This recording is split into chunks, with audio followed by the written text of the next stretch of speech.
მეორე რომ უყურებ დღეს მის ფილმებს, ეს არ არის მართლა ეროტიული ფილმები, ეს არის ხელოვნება მართლა ახმაზე, რა თქმა უნდა, პირველი არის ახმავი, როგორ რას აღიქვამს.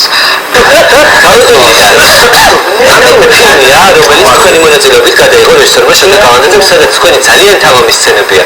როგორ დაგისახეთ თავამებს? მე და შოთიკოს ბავშვებს თითქმის 7 წელიწადი, იმიტომ რომ ჩვენ ერთად ვხატავდით, ერთად გქონდა გამოფენები. შემდეგ დაიწყო ლაპარაკი კინოზე.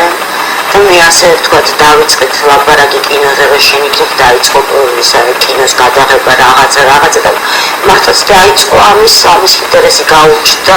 გადავწყვიტე რომ მე ვარ მსახიობი და მე მაქვს უფლება კი არა, მე უნდა ვითამაშო ეს როლი.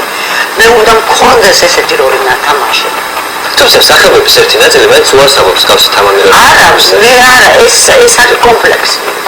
ეს არ შეუძლიათ ესეთი ამის თამაში. ყველაზე ლაპარაკი რომ ვინ როგორ შეძლებს ამის გადაღება. მე ვთქვი, შოთიკო აკეთებს ძალიან ნიჭიერად და ძალიან თავისებურად. რუსეთში მithka ძალიან ბევრჯერ უარი. შოთასთან არასდროს პრასავით, ვიცი რომ ეს ხდება ესთეტიკა.